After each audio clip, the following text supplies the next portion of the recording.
Hey, good morning. I'm your host, BKP, and it's Friday morning. Beautiful October weekend here. We're going into a beautiful October weekend here, and we're at Circuit World in Blue Ridge. Appreciate them for our beautiful set for the show. Now, I'm going to start the show with an admission, okay? Everybody on social media putting up when and what time and the first time they turned the heat on this season. I turned the heat on at 5 a.m. when I got up this morning in North Georgia. So I've been watching all over social media. Oh, I've got to admit, I turned the heat on. Well, I'm here to tell you, I turned the heat on this morning, but I love it up here in the North Georgia mountains. You come up and visit us this weekend. We've got Paws in the Park over in Blue Ridge, downtown. Bring your pooch. Don't leave your pooch at home. Bring your pooch. Get in the pooch parade. That's what I call it. Paws in the Park. And then they have a costume contest. A lot of fun over there. And down in Ellijay, we still have the Apple Festival, the second weekend of Apple Festival down there in Ellijay. And it'll be time for the Apple Festival parade. Friday night, lights. Okay. Oh, sweatshirt night, but it's going to be great high school football. A little bit of shiver, great games. And it's that time of year, Fetch Football Friday. Fannin Rebels are home tonight against the Dawson Tigers, okay? Union Panthers are away tonight, taking on Oglethorpe, and the Lumpkin Indians taking on North Hall. Now, I will be down tonight. Talk about it a little later in the show, a little more, but I'll be down tonight to watch the Pickens Dragons host Ridgeland. Yes, man, Pickens, Ridgeland, both of these teams sitting on top of the region. A win tonight is the region winner. I mean, it's going to be great. Pickens region tonight at 7:30. That's where I'm going to be. That's our Team FYN Sports Game of the Week. Now, let me tell you what we got coming up. Ask the Doc with Dr. William Whaley right after our break here this morning. Then we have a candidate with us this morning, a candidate for Fannin County Board of Education. Jeff DiPaolo will be with us. And Jeff's going to take about 10 minutes and tell us why he thinks you should vote for him. And then at 8:55, we're going to bring in the all-star political panel, Rick, Bruce, and myself. And Jane and Candace are not able to be here. Candace obviously sent me a message, said she had her headdress ready, and she was ready to come and pretend she was Pocahontas. But anyhow, she can't be here. Jane can't be here. They have commitments this morning. So Rick and Bruce will be with us at 8:55. At 9:30 will be time for North Georgia Senior Living with Jesse Barton, Community Relations Director from Cameron Hall of Ellijay. We'll be talking about brain health. We have a special guest going to be with Jesse this morning. We're going to be talking about brain health. And we always round out the show with our Pet of the Week from the Humane Society of Blue Ridge, Our Star. So that's our lineup this morning, okay? And when we get the all-star political panel together, it'll be time to talk about caravans, Khashoggi, the journalist that was murdered. We know he is dead. We'll talk about Kavanaugh, caravans, you name it. And Donald Trump on the campaign trail last night saying Democrats produce mobs, Republicans produce jobs. I tell you, he loves those campaign rallies. Now, that guy loves those campaign rallies. And I'm going to tell you one of my favorite lines from it last night when we get to the All-Star Political Panel. I'm your host, BKP, and we're going to take a brief break on this beautiful, nice and cool. Get the sweaters out. Get the sweatshirts out, because it's October, but it's beautiful in North Georgia. Ask the Doc right on the other side of these messages.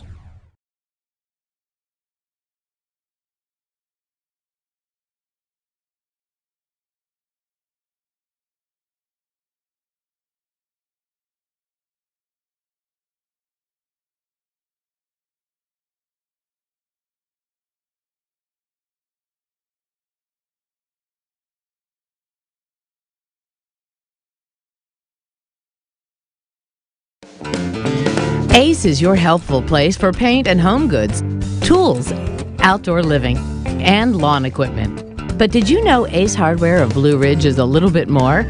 We have hunting rifles and accessories for your next hunting trip.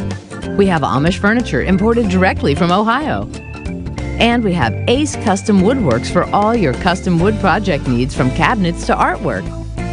Ace Hardware of Blue Ridge. We have your new house in stock. Hi, I'm Rhonda the Mattress Lady, and this is my husband Gary, owners of Mattress Overstocked in J next to Walmart. And we want to earn your business. From the time you walk in our door to the time we deliver your new mattress to your door, you will see the difference. Our selection and prices are the best in North Georgia, and customer service is our top priority. So y'all come on in and let us help you find the right mattress at the right price. That's Mattress Overstocked in J next to Walmart. North Georgia Diamond is your source for diamonds. Come on in to view the area's largest selection of fine jewelry at North Georgia Diamond.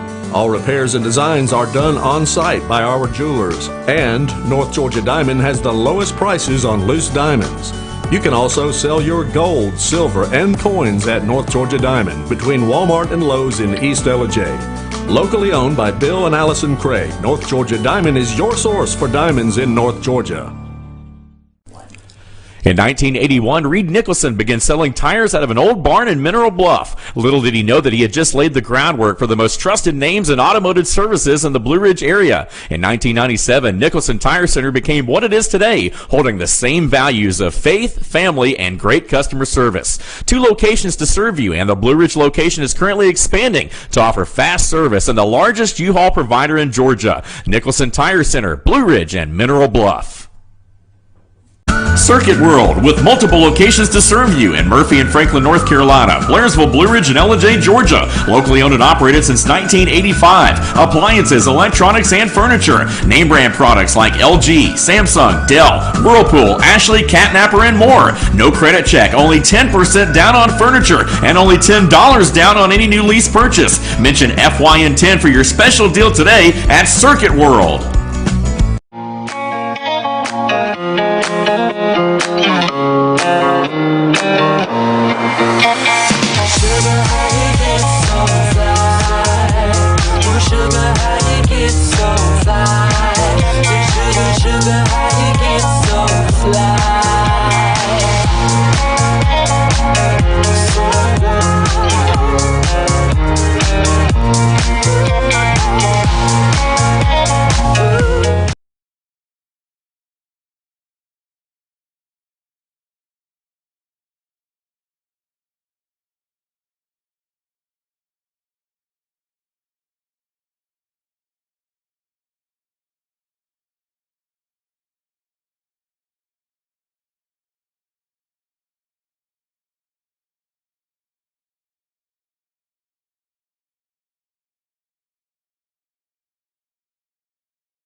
Hey, we're back. I'm your host, BKP, and we're at Circuit World here in Blue Ridge. Beautiful, cool October morning. What was the temperature? I heard you say? It was 39.40 on my porch when I got up this morning. 39.40, that's right. It is fireplace weather.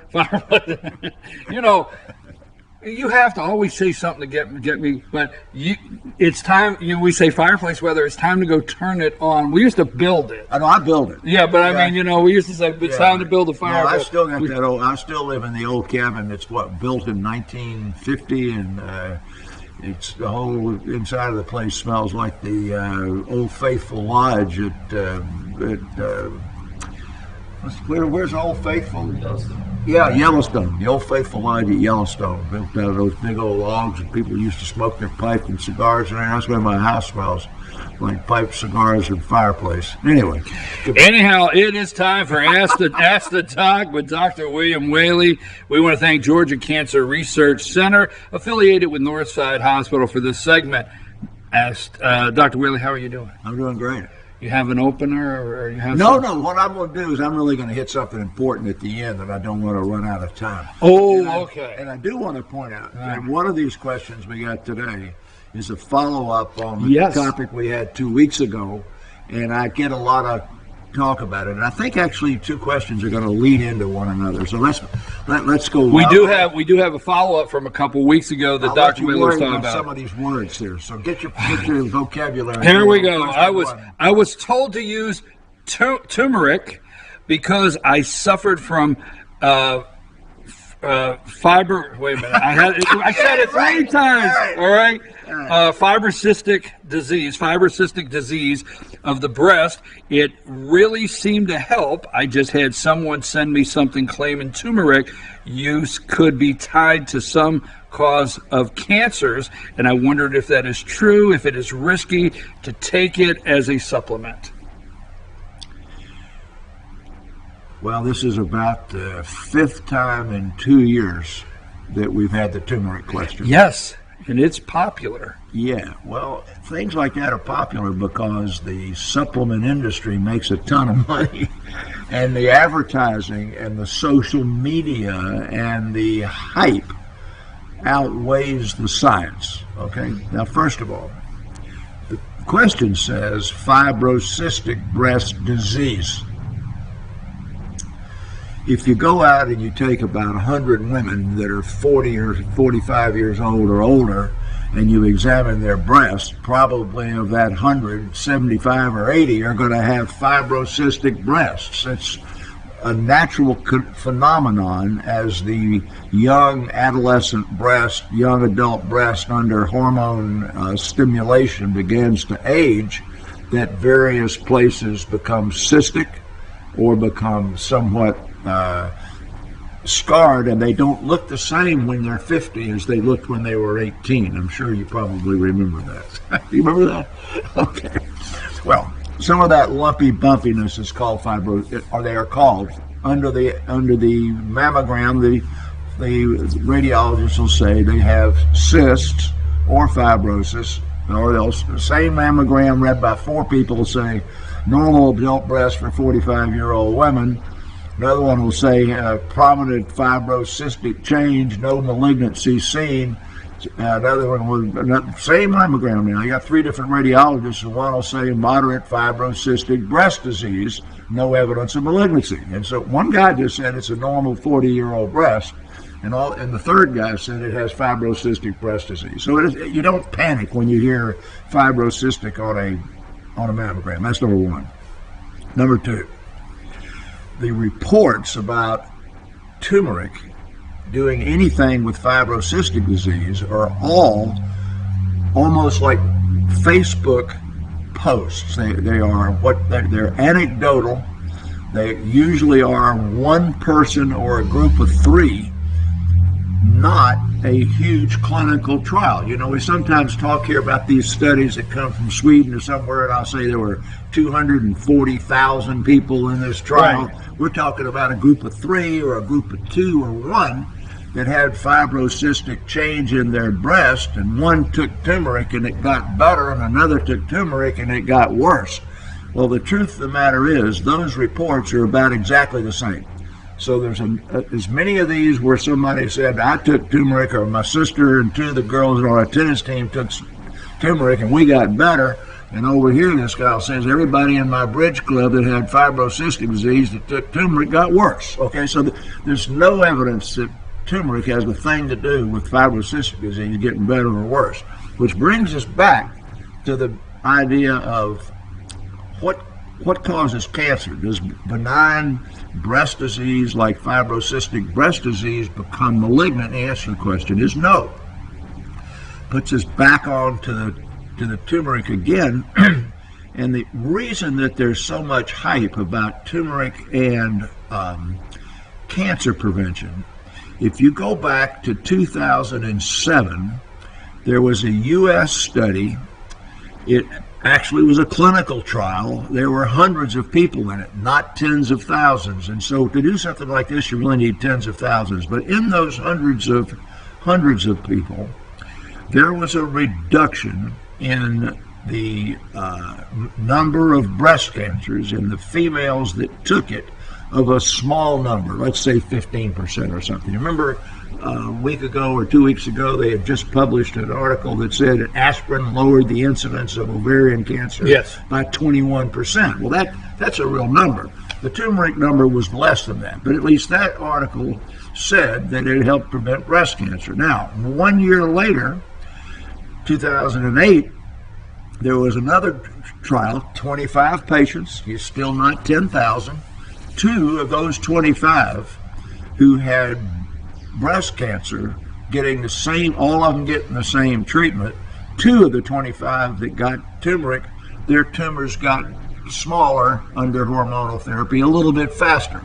So that doesn't have any statistical validity, but there's both sort of, the guy that makes the turmeric's going to put it on the ad, turmeric shrinks breast cancer, or turmeric prevents breast cancer, when you're talking about little bitty tiny numbers.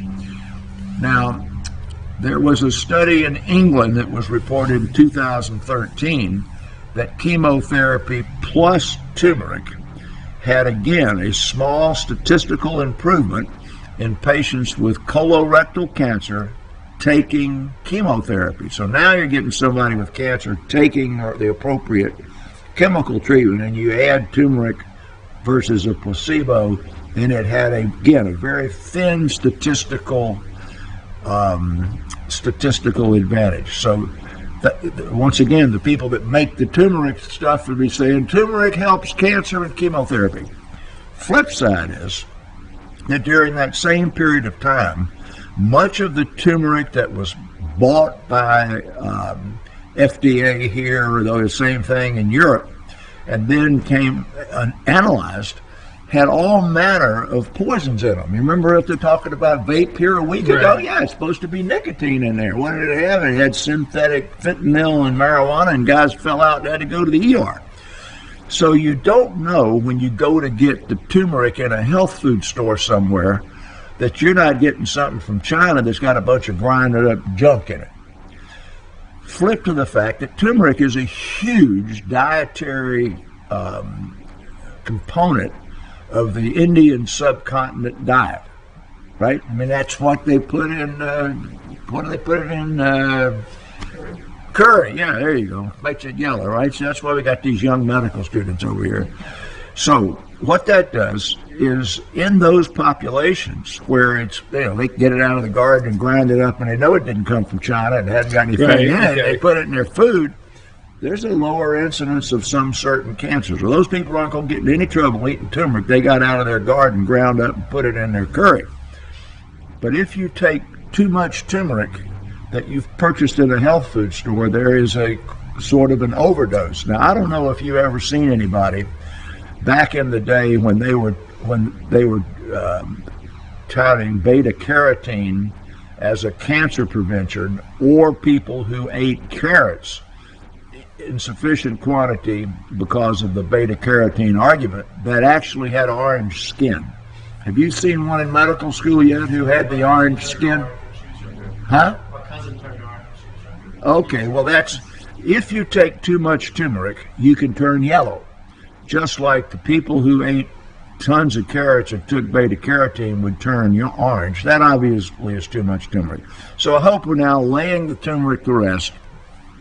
Turmeric is placed, if you make curry and you put it in your food, if your turmeric is actually the turmeric and not something you're buying on a website someplace that you don't know where it was made, it isn't going to hurt you. It does have, as we have said before, some anti-inflammatory properties, and some people say their joints don't feel quite so bad. But it is not known to be a causer of cancer, to answer this patient's question, and it has no beneficial effect on fibrocystic disease that can be supported by any type of literature. Is that enough about turmeric? And do you think we probably got it solved? I think we have. I think we have a good. I think we have a good segment on that. And not to discourage, obviously, anyone that has a question, but I think the next time the question comes through from one of our audience members that has turmeric in it, we can send them this segment immediately and address it, and that way they'll know. So I appreciate that. By the way, much. all these segments are available if somebody wants them. Everyone. You got to be a lot more technical than me to be able to find them. I mean, No, you. Never mind. I can't get my year-end Vanguard report from my daggum accountant. They said, "Well, yeah, you can get it online." I said, "Yeah, you can get it online if you remember what password you used for crying in the night." Okay. I mean, I'm with you on that. That's awful. Yeah, I'm with you on that. I think this next question is kind of important. So We want to thank Georgia Cancer Research Center, affiliated with Northside Hospital, for this Ask the Doc segment. Our next question, as Dr. Whaley said earlier, our next question is a follow-up to one that a viewer sent a couple weeks ago, and I've recently started treatment for breast cancer. What can I do to reduce my risk of bone fractures? All right. The first thing I want to have Josh do is just put up that picture of the thoracic spine there, and I don't know how well that's going to project, but it's a pretty good picture. And so if you go out to the screen and you look real carefully, you're going to see two little black arrows there up against these vertebral bodies. And if you just look at those vertebral bodies and you think about canned salmon, what's in canned salmon? You remember those little round bones that used to be in canned salmon when we were kids?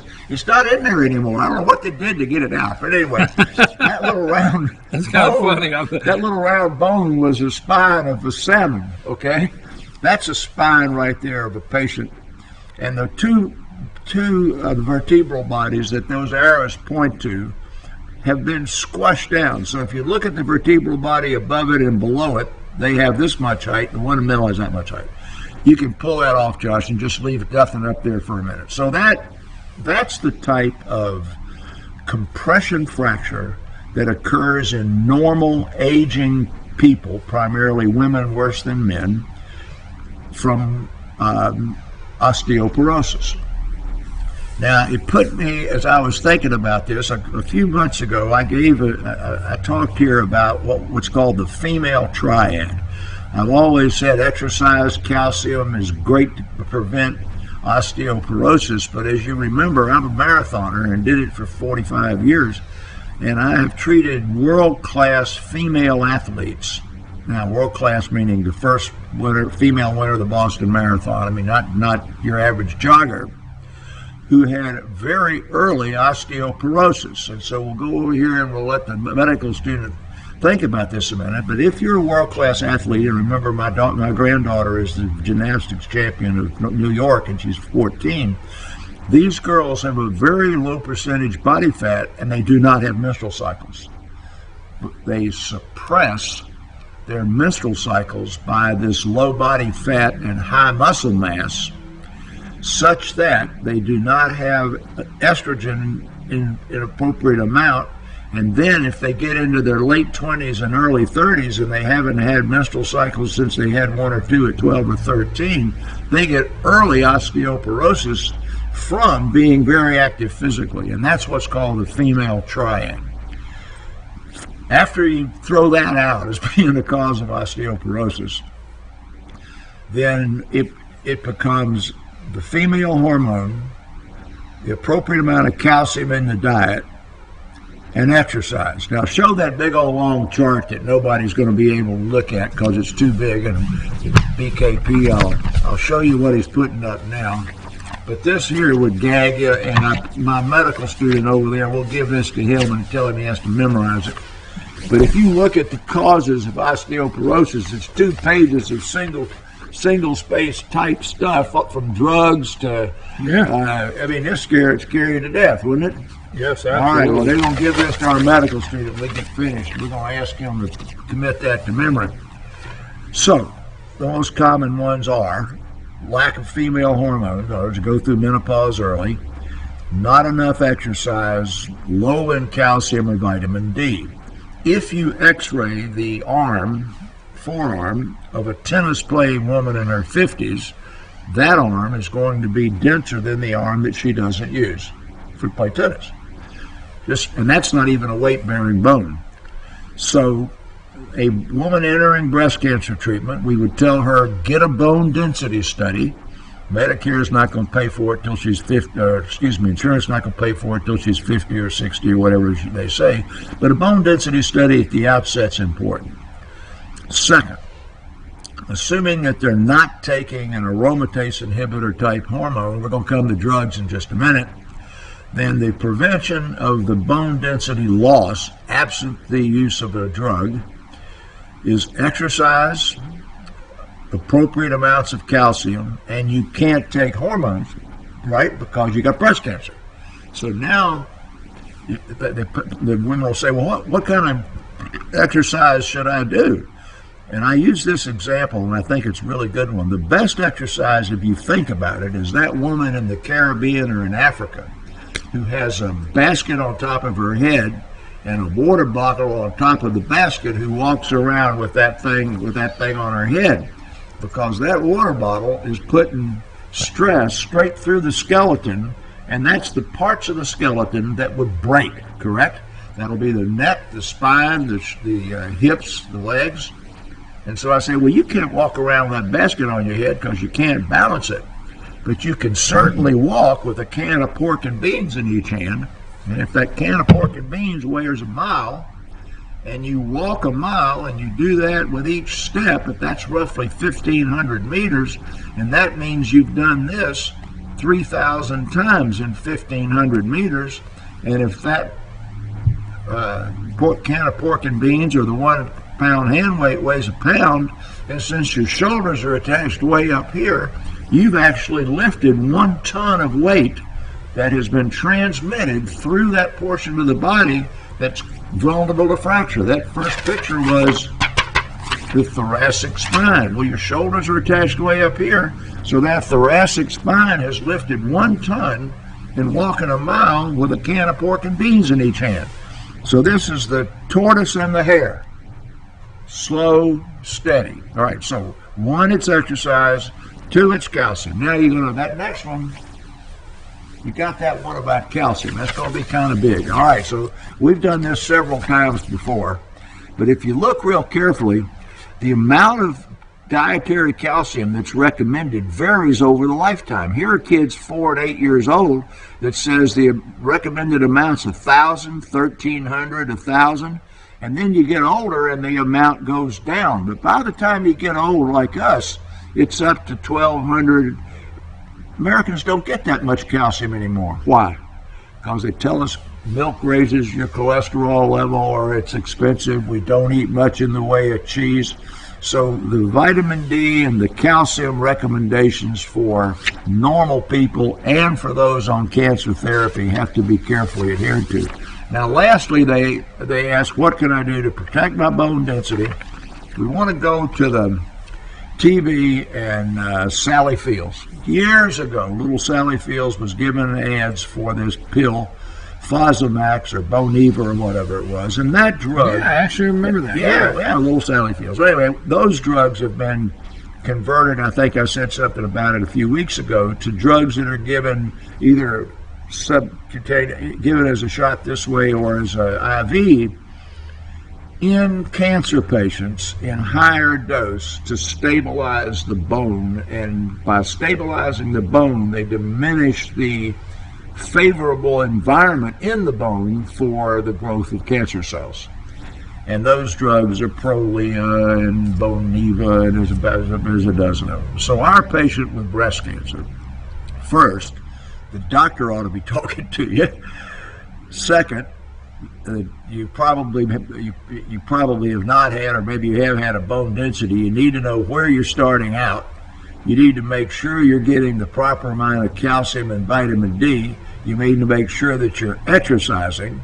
And then, if you're taking drugs in this hormonal category that's aromatase inhibitors, you need to be on one of those drugs. If you're not, you're taking chemotherapy, you don't need those drugs, but you need to continue the exercise, continue the calcium, and continue the vitamin D. And I guess that's enough of that. That's enough of that. That's enough of that. Okay, now what's the biggest thing in medical news today? I don't know. I have to be straight. It's been a different... All right, well, let's ask him. Let's ask the guy over here. We're going to ask our medical student. He says the test. He says students. I said in medical news today. So it isn't, nicotine, tobacco causes lung cancer or cholesterol causes, it is acute flaccid myelitis. Okay. The polio-like illness. Yes, 22 states. Is it 22 states? 22 states. That it's been, yes. 22 states. Paul, I thank you so much for bringing that Here. up. Yes. Yesterday's bulletin. Who put this out here? What's that? CDC. Oh my God! Another one of those. Yes, but I was watching that. Left wing. You know Democrat what? Let me say this, folks. That is what I love about this segment here. I can always guarantee you, without knowing what is going to happen in this segment, Dr. Whaley is looking at these things, and he's going to bring this kind of information. I was looking at the news this week, and as I'm rushing through, and there is this polio-like is at 22 states that children, and go right ahead. But I am so glad you're doing you heard this. about Zika here, right? 1 year before it ever hit the newspaper. Okay, I have a particular interest in this because of my age. I lived through the polio epidemic of the early 1950s. They closed E River School in Atlanta, closed the school. They closed Chastain, Garden Hill swimming pools. They closed the swimming pools.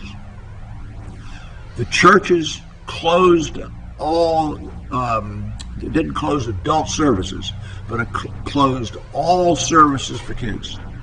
And that went on for about 5 or 6 months during the polio epidemic, because the deal was they didn't know what caused polio really in that days. That's 1952, if I remember correctly. We had kids in my neighborhood that died, boy crossed the street on an iron lung, and this is serious as a train wreck. It isn't new, okay? Everybody that looks at this is of the sort of the idea that this is a brand new thing and hasn't happened before.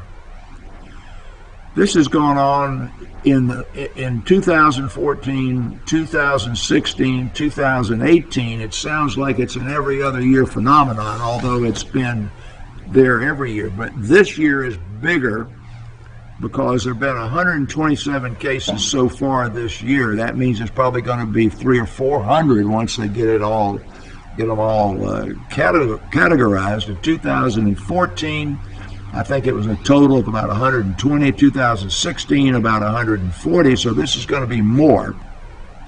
In 2014, they were able to isolate that one of these arbor viruses, polio-like viruses that wasn't polio, that just causes a common cold, sort of sniffles and a cough in people, can be the cause of those. They did not hypothesize any specific group of those viruses in 14 or 16.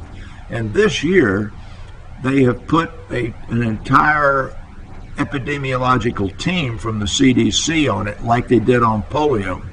Steve Marlowe, who we've mentioned here before, his partner, and Steve's got a house up here.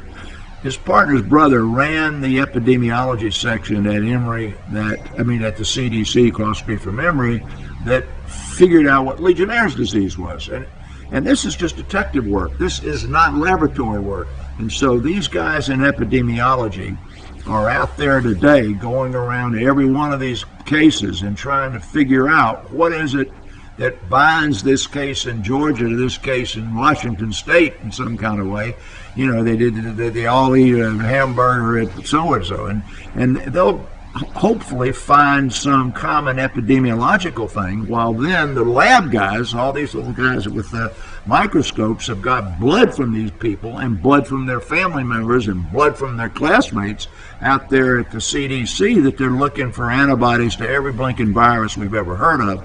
And perhaps they'll come up with something. But what I wanted to do, the reason I wanted to bring this up today, because that's all interesting. The epidemiology is interesting, and what they're doing in the virology labs is interesting. But here is the precaution. What this tells the CDC is we need to pay attention to this, because the long-term consequences is immense And many of these patients never recover and they die. So what they're telling parents is that if you have a child that has an acute viral illness and then suddenly acts like their muscles are weak, they need to be in the hands of a pediatrician or in an emergency room immediately, because they can go from early sickness to paralyzed breathing in a matter of hours, just like Guillain-Barré syndrome. So don't go out there and panic if your kid comes home from school today and sniffles and blows his nose.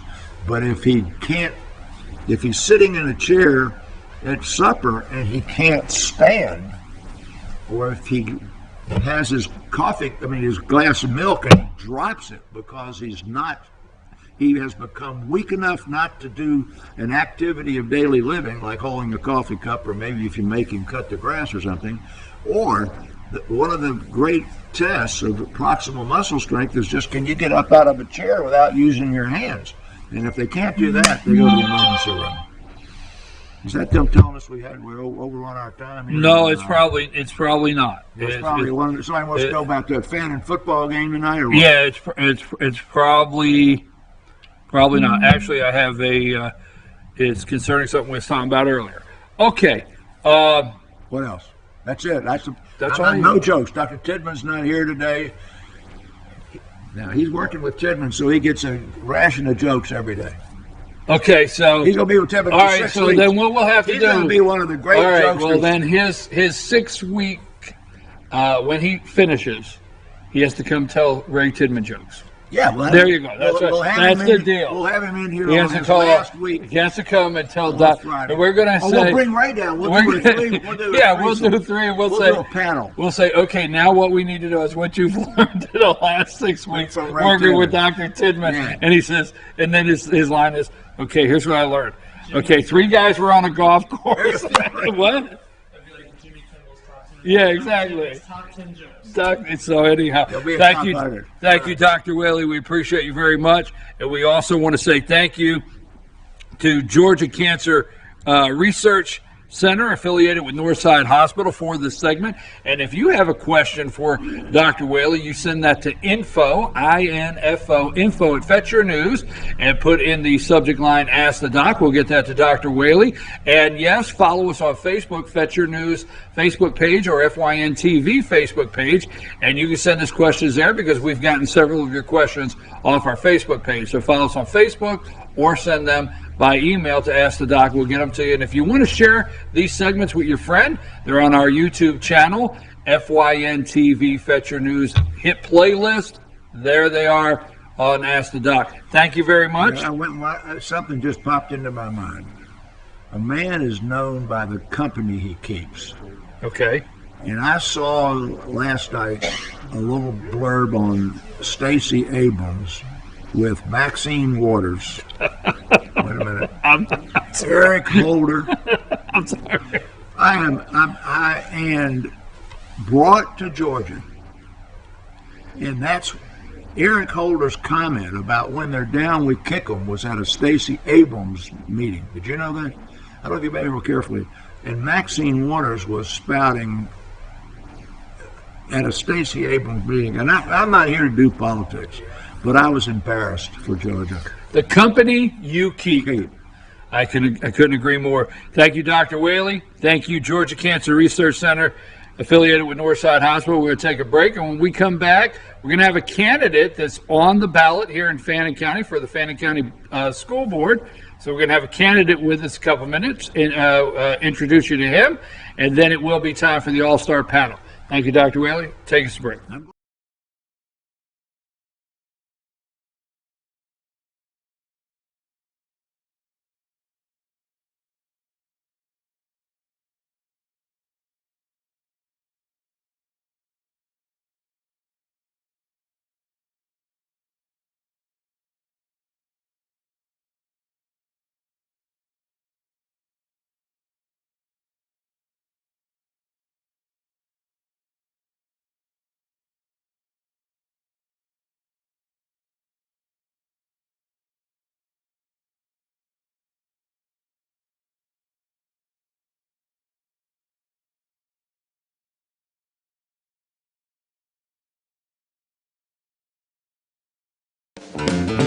Ace is your healthful place for paint and home goods, tools, outdoor living, and lawn equipment. But did you know Ace Hardware of Blue Ridge is a little bit more?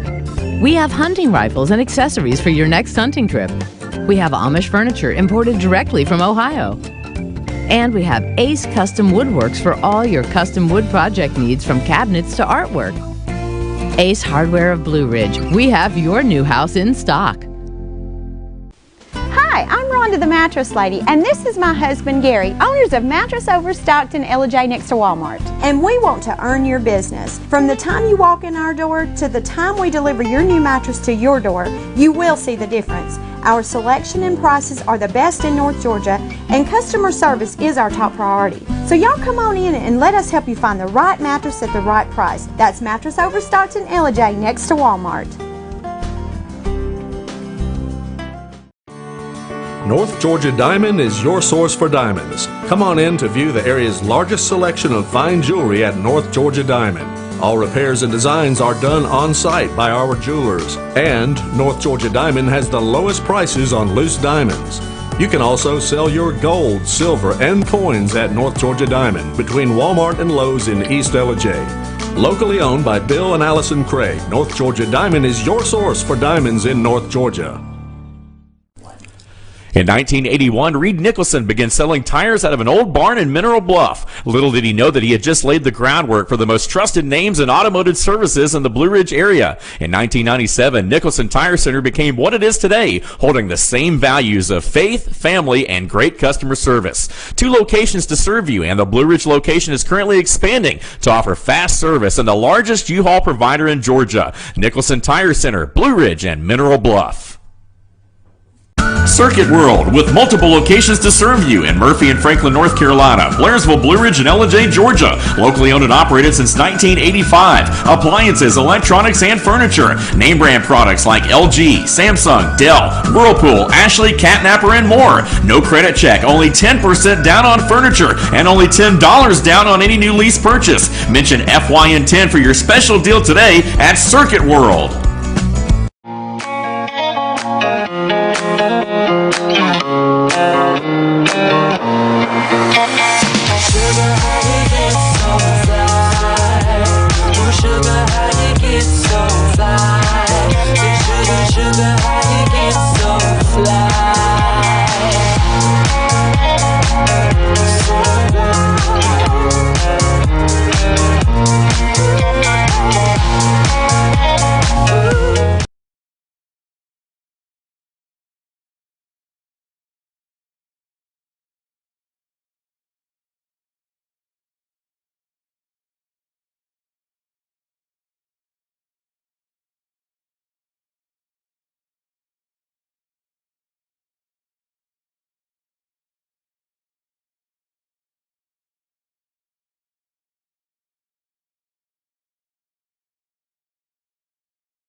Hey, we're back. I'm your host, and we're at Circuit World here in Blue Ridge, BKP.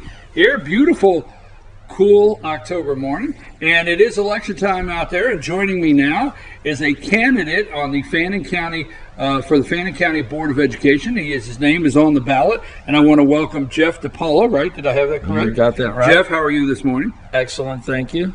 You know, the first question any candidate that I sit down with is, what inspired you? What is the reason you want to be on the Fannin County Board of Education? Well, it's a great question, and I'll have to say I moved up to Blue Ridge to get away from the big city life and maybe slow down a little bit, but Fannin County doesn't let you do that, I've found out. It's like a big family here. I went on to the Leadership Fannin program 2 years ago, and we had Education Day and got exposed to the school system. And then the following year, I was a support member for Leadership Fannin and got to go through the program again. And I was most impressed with our school system. on that visit through Leadership Fanning.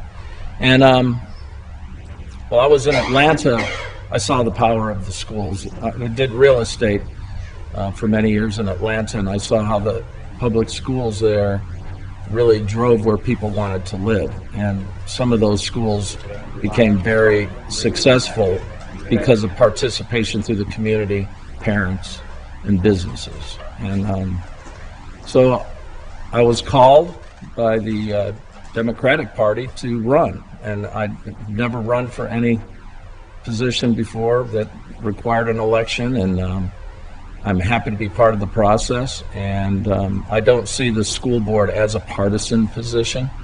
I think the current school board is doing a great job, and I think Bobby Bearden, who I'm running against, is an excellent man and has done a great job. And he's been in for 4 terms, and I just would like to be a fresh set of eyes. And I've got a good business background. I did work for Delta Airlines for 20 years prior to getting into real estate.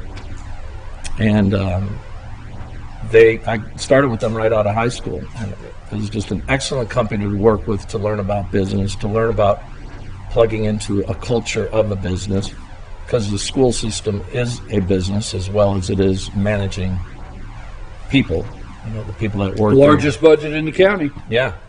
So that's a big responsibility for the school board to be the eyes and ears of that budget and how the money's being spent. There's a lot of facets to the school board itself. Obviously, first and foremost priorities are students, but you can't take away from the fact that the operation budget of they're enormous in these districts. And exactly. So things like that. Well, what are some of the top priorities you see on the school board that, what are some of the top priorities there? Well, one of the passions I have and that I'd like to bring to the table is something that's already being done in this system to a small degree, is official mentoring and tutoring programs. And I saw that firsthand in Atlanta. I've had the opportunity while I was working at Delta and affiliated with a local Boys and Girls Club to target children from the Capitol Homes housing project in Atlanta. And we did a multi-year mentoring program with the same group of kids. And we saw the effects of that mentoring program, which basically broke those kids out of that cycle that they were in.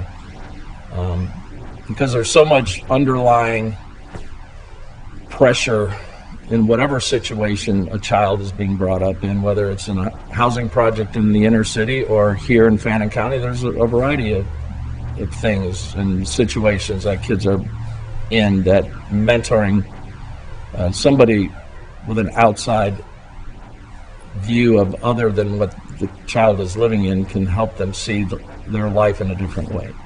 And just regular interaction with a child can make a huge difference. And how, and relating to that, how do you see the board's role in the district in the relationship with them and the families and the community? How do you see that? How do you see that?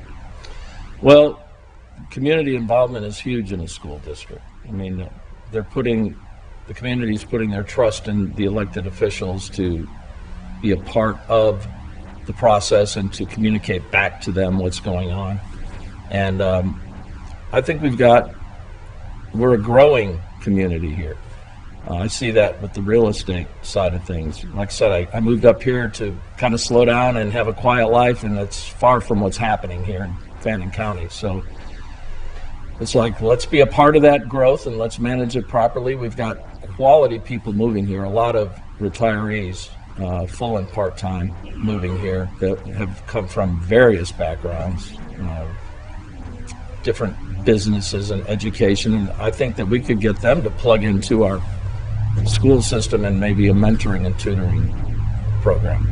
What do you see as the future of the board now when you decided to run? And I have, so I understood when you said you went through the leadership classes. Mm-hmm. I went through the leadership, and you do have school day where you go through the schools and they break down everything they do. And a lot of people tell me that's eye-opening. It is very much so. Very much eye-opening. It connects everything together. So, what could the people of Fannin County, if they wanted to vote for you, what could they expect from you as a board member, and what you would like to see the future of the board be about? Well, I think it's just the responsibility that you have as a board member to communicate what's going on with the system back to the citizens of the county. And just make sure there's very much an open door policy, opportunities to discuss concerns that there might be along the way. There is a lot of money that we need to account for every year in the school budget, and I've got a good background in real estate. I'd like to think I could be a good set of eyes, anything real estate related, which there is always that when in the school system. But let me ask you this, not to interrupt you, but Sure. we're in an age of technology. Okay, Yep. we're in an age of technology to where when we go to school board meetings, we don't talk as much about textbooks as we do Chromebooks. Chromebooks. Right, there you go, right? Exactly. So you have an extensive, your 20-year career as a computer programmer at Delta Airline. So do you think you bring something as far as the technical future of schools, being able to look into that and be a positive where that's concerned? Oh, absolutely. My main knowledge of computers was mainframe technology, which we did integrate a lot of the newer technologies that came along. This was the early 1980s when I got trained as a computer programmer. So I understand the whole behind the scenes Right. of what it takes to implement technology. And I think there needs to be a balance there in education. I don't know if we realize what the effects would be of going overboard with technology in schools versus more hands-on and face-to-face and holding a book in your hand and that sort of thing. It's an evolving thing. Before we close, let me ask you, what is one thing that you want to make sure that the voters today of Fannin County know from Jeff DiPaolo why you're running, or what message do you want to make sure the voters hear from you this morning? Well, I think I have a passion for this. I think that I can make a difference here in this county. And I would like to think I'd be very approachable. I would be happy to talk with anyone in the county about any concerns they have and then convey that back. I mean, our role is to have a good relationship with the superintendent and the administration and make sure that information is funneled through the right way. And I'd like to be a vehicle for that. I appreciate it. Thank you very much, Jeff. I wish you well. Now, I hear a lot about testing. We keep hearing testing, Yeah. and we keep hearing about graduation testing. I've only got one request. I do this with everybody. Yep. That I do want a graduation test. Yeah, I do. In order to graduate, I want you to be not able to use them. That's okay. But I want you to be able to, on a set of flashcards, be able to identify the top 5 tools in the world and be able to change a tire and oil. If you can do that, you can graduate. That's my. You're not the first person. I've told that to everybody. I want people. I want a flashcard of what tool is this. Hey. Then you can get out. Flashcards are still one of the best tools in education. I swear. Sometimes the basics are good. Jeff, we wish you well. Jeff DiPaolo, he is on the ballot for Fannin County Board of Education over here when you go to vote. And that's our segment with our Board of Education candidate, Jeff DiPaolo. And you can find this, if you want to share it with others, on FYN TV, Fetcher News YouTube channel. And we'll also be posting this on Facebook if you want to share it, and our website, Fetcher News. Again, Jeff, thank you very much. We wish you well here. Okay, we come back. It's time for our all-star political panel, so we'll be back right after these messages.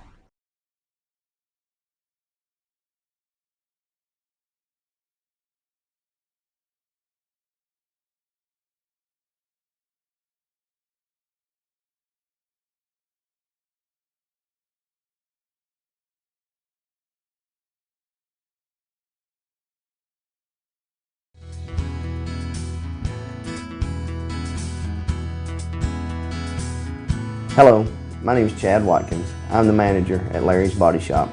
We are a family-owned and operated business and have been serving the North Georgia area since 1978. We are located at 1216 Progress Road in LJ, Georgia. Our shop specializes in collision repair and we work with all major insurance companies. Larry's Body Shop is ICAR Gold, the highest role of training recognized by the collision repair industry.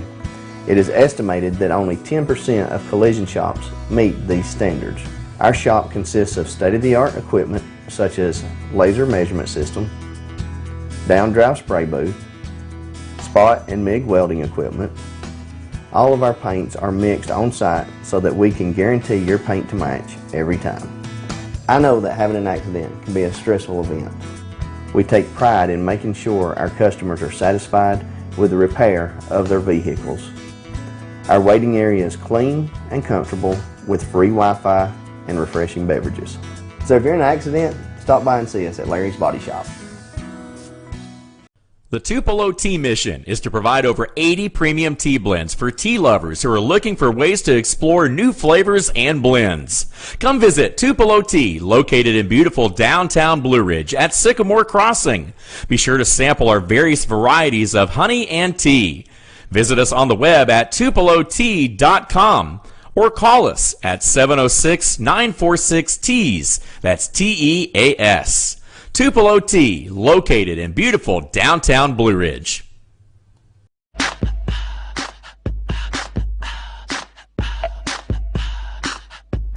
What you gonna do with all that junk?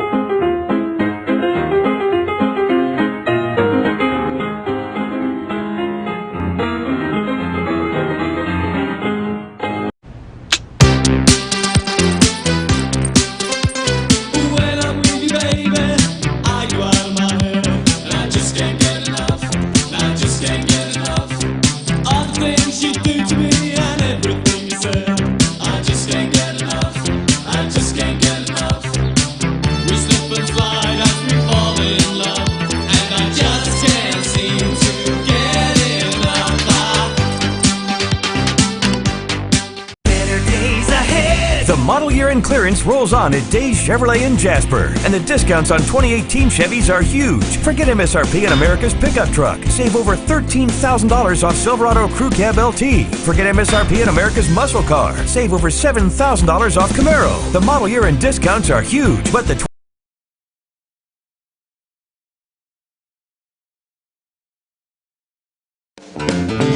Ace is your healthful place for paint and home goods, tools, outdoor living, and lawn equipment. But did you know Ace Hardware of Blue Ridge is a little bit more?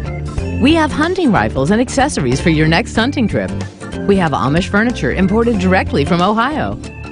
And we have Ace Custom Woodworks for all your custom wood project needs, from cabinets to artwork. Ace Hardware of Blue Ridge. We have your new house in stock. Hi, I'm Rhonda the Mattress Lady, and this is my husband Gary, owners of Mattress Overstocked in LJ next to Walmart. And we want to earn your business. From the time you walk in our door to the time we deliver your new mattress to your door, you will see the difference. Our selection and prices are the best in North Georgia, and customer service is our top priority. So y'all come on in and let us help you find the right mattress at the right price. That's Mattress Overstocked in LJ next to Walmart. North Georgia Diamond is your source for diamonds. Come on in to view the area's largest selection of fine jewelry at North Georgia Diamond. All repairs and designs are done on site by our jewelers. And North Georgia Diamond has the lowest prices on loose diamonds. You can also sell your gold, silver, and coins at North Georgia Diamond between Walmart and Lowe's in East LJ. Locally owned by Bill and Allison Craig, North Georgia Diamond is your source for diamonds in North Georgia. In 1981, Reed Nicholson began selling tires out of an old barn in Mineral Bluff. Little did he know that he had just laid the groundwork for the most trusted names in automotive services in the Blue Ridge area. In 1997, Nicholson Tire Center became what it is today, holding the same values of faith, family, and great customer service. 2 locations to serve you, and the Blue Ridge location is currently expanding to offer fast service and the largest U-Haul provider in Georgia. Nicholson Tire Center, Blue Ridge, and Mineral Bluff. Circuit World, with multiple locations to serve you in Murphy and Franklin, North Carolina, Blairsville, Blue Ridge, and Ellijay, Georgia. Locally owned and operated since 1985. Appliances, electronics, and furniture. Name brand products like LG, Samsung, Dell, Whirlpool, Ashley, Catnapper, and more. No credit check, only 10% down on furniture, and only $10 down on any new lease purchase. Mention FYN10 for your special deal today at Circuit World.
Hey folks, we're back. I'm your host BKP. We're at Circuit World here in Blue Ridge.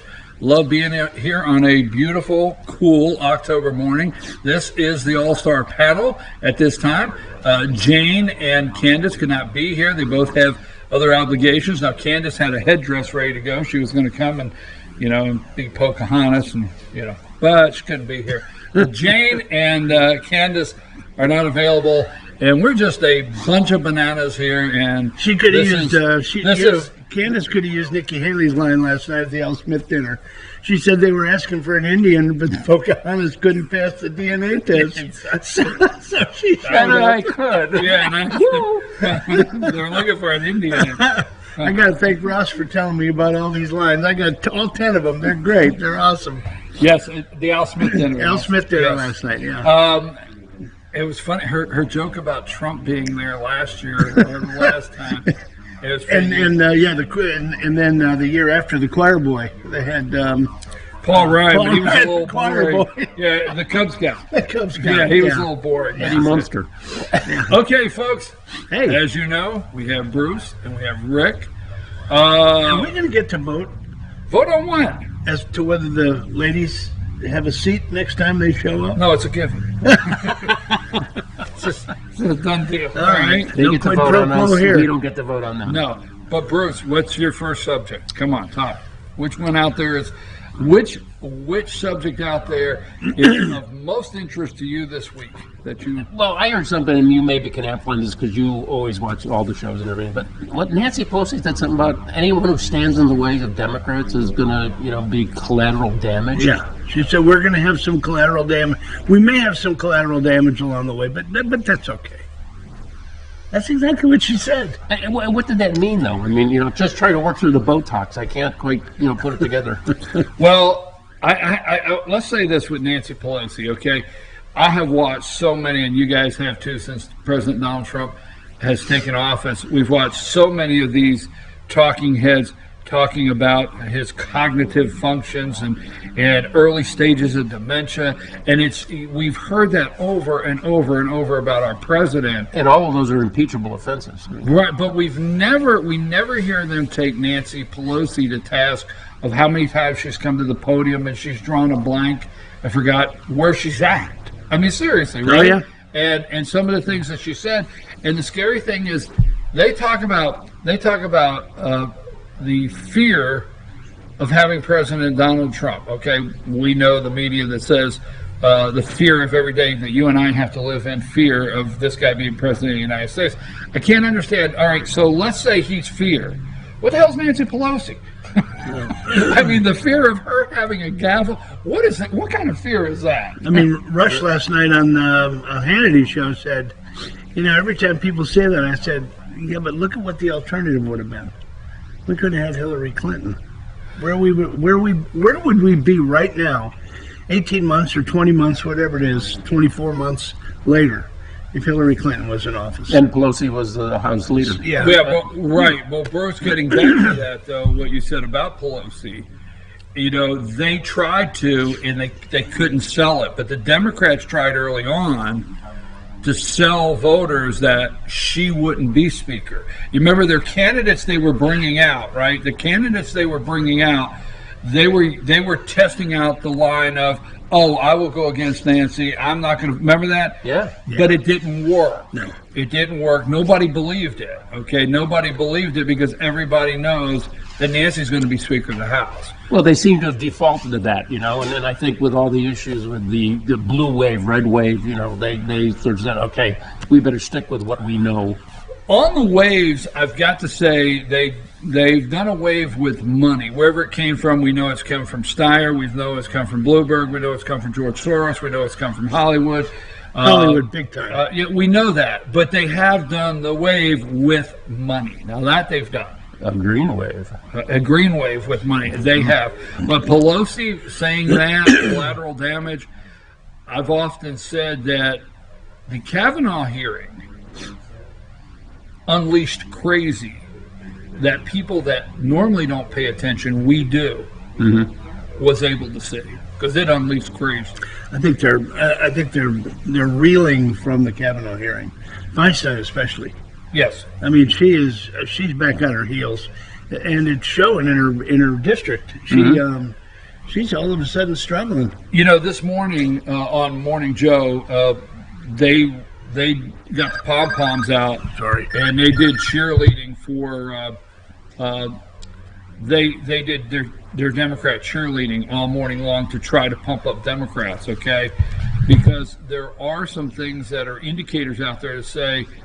Maybe the enthusiasm for Democrats, the Democrats are energized, but maybe the independents that they thought would come over are not coming over. Dropping off. All right, so they're a little concerned. So Joe's on there doing his cheerleading this morning, and he starts yelling, "Where are the Democrat, taglines, the headlines?" Because they were saying this morning that even if you like Donald Trump, he gets on these rallies. And even if it's true or false, he says these things that stick. And I'm telling you, this morning, there's nothing better than Democrats. What? Democrats produce mobs. Republicans produce jobs. Oh, my God. I mean, like... Jobs versus mobs. Right. Yeah. I mean, that's like, you can't beat that. No, right? and what does that do? You and I have talked about this. It sucks all the air out of the media. And they have no room to talk about what the Dems really want to talk about. So all they're doing is they're constantly having to trying to fight what Trump is coming up with, and there's just no room for anything else. But beyond the media, I mean, basically it resonates with, ordinary people, people, are in jobs or like they're trading up in jobs. So, that's more meaningful to a lot of the people out there. I would be offended. And I don't know how to articulate this, but I would be offended. We'll help you with the big No. I would be offended because for years I was, upset that they put the black vote in a group. Who's they? The Dems? Yeah, the Dems. Okay. The Dems. They put them in a assisted group. by the media. Everybody's right. They put them in a minority, and they identified them. Okay. Now. I want you to decide who you want to vote for based on what you want to do. You to decide. But the Dems put their voters in groups, right? They put them in groups. Silos. And I would be offended if I was a suburban white woman that they decided for me they were going to put me in a group and decide that I'm not educated enough to go look at the facts And see, you know what I'm saying? You can listen to Obama's commercials from all the way, and it's nothing but identity politics. Right. I mean, he comes out with they played a clip of one of his commercials, and it talks about getting your cousin, and I can't remember the name, but it was a very, I mean, the overtone was just, it was a black name, if you will. You got to go get your cousin so and so and get him off his butt to go vote. If that's not identity politics, I don't know what is. But to your point, that's what they're doing. They put everybody in groups, and all the shows you watch, which I generally don't watch, but you do for research reasons, they're always talking about, college-educated white women are in the back pocket of the Democrats. I'm going to my wife, college-educated, your wife college-educated. I said, are you on board with this? No, you're exactly right, because every single morning I get this big graphic. I've got MSNBC with a big graphic, dumb white guys. And I swear to God, it's literally that, But they dress it up. Yep. They dress it up of non-college educated white males that, drink beer and wear NASCAR hats. Okay? Will that be us? But no, I'm serious. You should see it. And it's like, I'm like, my God, what are you guys doing with these, doing these groups? I was just getting ready to ask you this question. I don't like NASCAR. I'm a Formula One guy. I don't have a problem with that, okay? Yeah, okay, all right. These boys work so hard. Okay. Anyhow, let me ask you a question, because I was going to ask you, was your wife upset that Donald Trump called Stormy Daniels horse face? Yes or no? No. Was your wife upset that Donald Trump called Stormy Daniels? No, we've had this conversation. Okay. But wait a minute. The media blew up. Of course. That this was oh my God, and we can't wait to see polling now after Donald Trump called her horseface right? With suburban white women. Here's what I'm thinking. Suburban white women looking at their husbands saying, if I catch you anywhere near where Horseface is going to be dancing tonight, you've got a problem, right? I mean, you know what I mean? So I'm trying to figure out who's upset that Stormy Daniels is Horseface. But again, tell me out there. You said it on the show this week, and we'll say it again. The reason that he throws, once again, it's a checkers chess moment, okay? That's not just something that he ad-libs and throws out there. It's by design, people. Yes. He cannot get the mainstream media to talk about the fact that Stormy Daniels lost that lawsuit, and the creepy lawyer has to pay his fees. And what's that? He has to pay his fees. Yeah, third-rate, creepy lawyer has to pay the fees. He couldn't get anybody to talk about that. So what does he do? He says it, and he throws Horseface in there. Boom!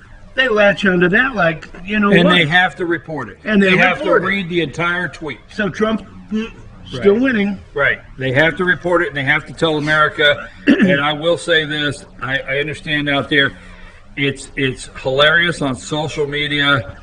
Social media keeps going around and around. Donald Trump's the first guy in the world that got a refund from a hooker. So I'm serious. I can't believe it. And the Pocahontas jokes this week. Oh my God! How did that backfire? Oh, I mean, she's another one that's back. He could be running against Spartacus or Pocahontas. Even her family's going, hey, I think you better apologize. Yeah, I mean, the Cherokees threw her under the bus. We don't have no part of her. I mean, what does that tell you? Yeah, but what's humorous, and we have some serious things going on in this country we should talk about, but what's humorous is the day Trump called her Pocahontas, they freaked out, right? Then he dared her to a DNA test. I'm sorry to say it this way. Dummy did it, all right? I'm sorry, man, but Dummy went and did the DNA test. And did it badly. Right. Yeah, and then got the guy on speakerphone doing a political thing. Can you believe the way she set that up? And he comes out like, told you, I have seen, the best one I like is Donald Trump as maitre d', and Elizabeth Warren shows up and says, I need a table for two, and Trump looks at her and says, you don't have a reservation. I don't know. They're out there. It's great. Okay, so Pocahontas. Here's the interesting thing: is Pocahontas was actually the one in Georgia.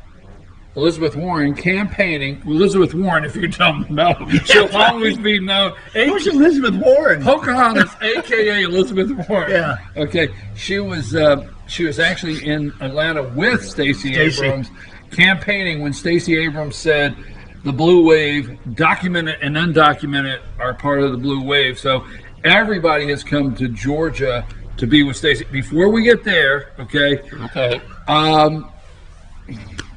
Okay, see, I don't want to be insensitive. Realistically, I don't. There's things I don't care, and there's times I don't want to sound insensitive.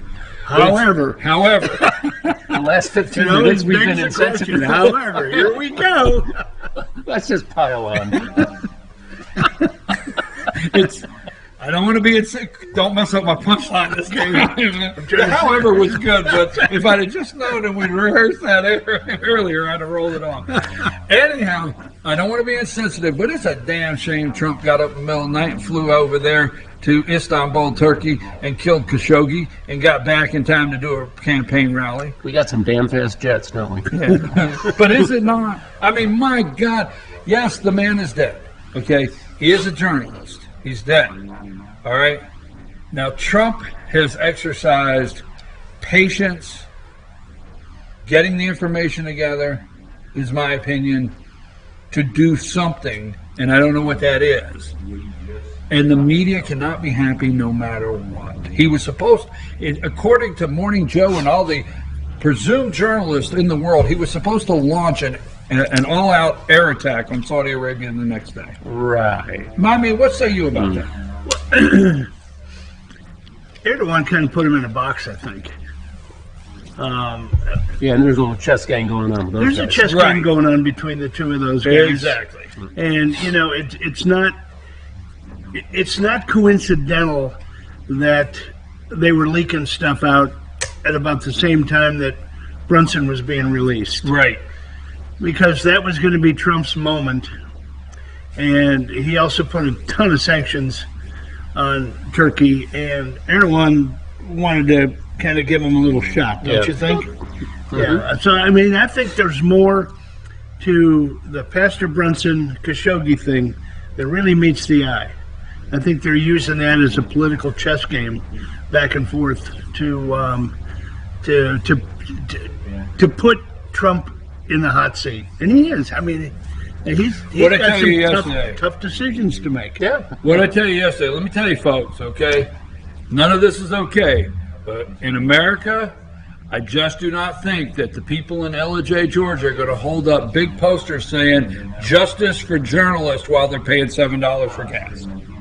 Well, yeah, and the journalists. You understand what I'm saying? Yeah, they're working that pretty hard because this guy Khashoggi, you know, has been represented as an American citizen. He's not. He's not. He's been here on a permanent visa. resident. He's a permanent green card. Right. Yeah, and he just met some gal in Turkey who's going to marry this He's gal. He's not our citizen. He's going to live in Turkey. Facts is a fact. That's exactly why he was in the Saudi Council. And he's a radical writer, and he also is a big front person for the Muslim Brotherhood. Exactly. Not talked about. Much. None of it's talked about. Yeah, but no. They're saying now. Yeah, the guy ain't a saint. Well, wait a minute. Why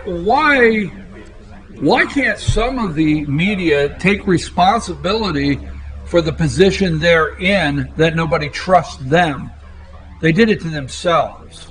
You understand what I'm saying? Yeah. Well, yeah, they take no responsibility for it. It's just a blanket thing that there's war against journalists worldwide. But now it's Donald Trump's fault for creating the environment. No, it's your fault for lying to us. For so many years. Yeah. It's your fault for not actually doing the news. It's your fault for creating this. We're not the bad people out here. And when Donald Trump pointed out fake news lie, every week, once a week at least on my show, I clearly identify where they've told a complete lie on a news story. Wouldn't you love it if the media would have paid this much attention when our ambassador in Benghazi was dragged through the streets and killed? Wouldn't you love it if they the media did? They got a game plan together, and they got Susan Rice on They all got the Susan morning Rice shows on 5 to lie shows to to us. lie. And Again. exactly. And that's why today they are where they are at. This is not an isolated incident where Saudis kill somebody. I mean, look at their past history. Yeah, On human rights violations. they have public executions still. And public executions and the way they treat women. Yeah, to just isolate this one incident to put Trump on the hot seat. He's damned if he does and damned if he doesn't in the decision that he makes. And they just keep repeating, the media is the enemy of the state. Over in and Saudi that's what Trump- Arabia, they're cheering because 3 women have a driver's license, right? More than that. But I think it's only 3. No, it's more. No, you're killing my punchline again. Tell you the truth. No, I have. Hey. I wrote a joke on this, and I was trying to deliver it. Okay. It's gone now. Truth in 3 media. women. 3 women, only 3 women, Only because 3. usually you pull Why up. is that? You know, because I'll tell you why. Because usually you pull up to a traffic light and the lady sits there and you say, "Oh, that must be a woman driver." And Saudi Arabia says, "Oh, there's that day again," because they know all 3 of them's name. That was my joke. Is it like this? I'm with Henny Young in here. This is the guy. Take my wife, Yeah, please. this is the guy who says, "Oh, tomorrow I got to take my wife to the airport." I said, "Who are you, Eddie Young?" Sorry, folks. We got to get Anyway. going. Anyway, back to you. No, it's this morning. Do you know what they did on the news this morning? They spent so much time focusing on Trump in Montana, on Gianforte and the body slam.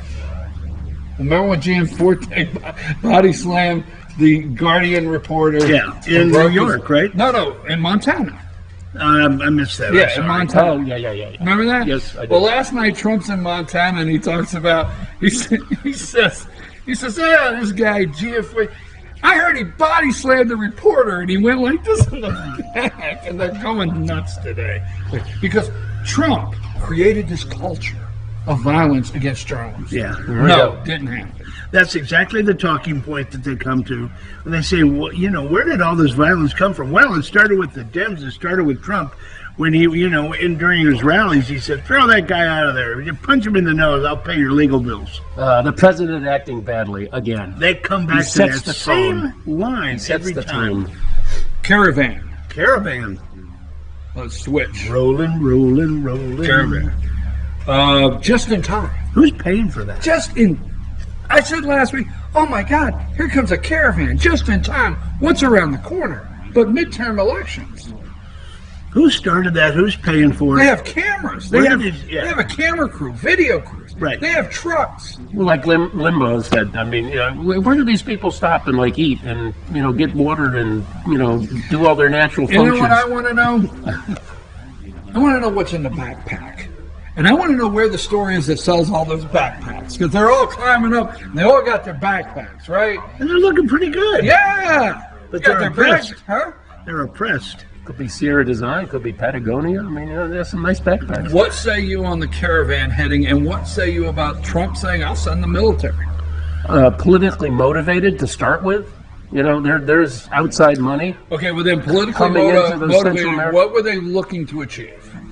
Public relations nightmare, and then you get to the border and you have the whole separation of children from the parents and all that, immigration again. Well, and I think, yes, he's correct to have made that threat, if you will. Go ahead. Weren't they reporting this morning that they've come to an agreement with Mexico? They stopped them.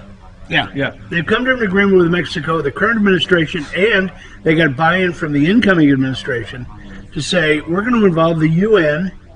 Right. We're going to ask the UN to build shelters, and we're going to ask them to see if they can do the proper vetting to see if these people are really have the proper paperwork, whether they can come in, whether they can qualify. If the kids are even there. My Yes. opinion is they're trying anything. They're desperate. There's not the wave that they think. That's my opinion. You mean the And blue wave? The blue The wave. Dems. Okay? There is a wave Right. of Hondurans coming. Yeah, okay. But my belief is they're desperate. And I will say this, that they've gone back and they've looked at their polling, okay? What did poll well for us? Kids in cages polled well for them in upsetting suburban white women. Now, that's just true, okay?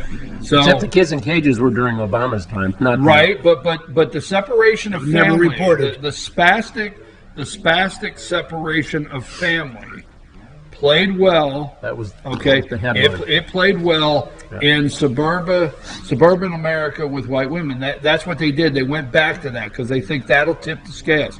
So they say, hey, we get 4,000 to come to the border. We'll run down there with satellite trucks. We'll create a humanitarian disaster down there on the border with children hurt, children crying. We'll get video. We'll break everybody's heart. Yep. Trump said, no, you're not going to do it, right? Exactly. I'm sorry, I've got a smile on my face, but I keep thinking about it. I read those 10 jokes. Nikki Haley says last night at the Al Smith dinner, I bought Governor Cuomo a drink. I just wanted to make sure it didn't have any ice in it. No ice for the fans. Just like the borders, no ice. They don't want any ice down there. I'm just trying to relate, all right? That's good stuff. That's pretty. I remember that. That's pretty good stuff. Okay, so I don't want to run out of time. Bruce wants to talk a little bit about Georgia, so I'll close with that. But Bruce, what do you have this morning? Well, I want to get from you your latest take on things. So you're on the ground. I'm stalling. You're stalling. I'm trying to stall. No, Stacey Abrams came out this morning, her letter this morning, and I get it every morning because I signed up. I want to know what the enemy's doing. I've learned from the master. Anyway, her letter this morning was from Gabby Gifford, who is now making a pitch to gun control. Gun control, and the NRA's coming in with this huge amount of money to go against her with these ads in Georgia, and they're going to run through the end of the election cycle. So she got Gabby Gifford on her side now.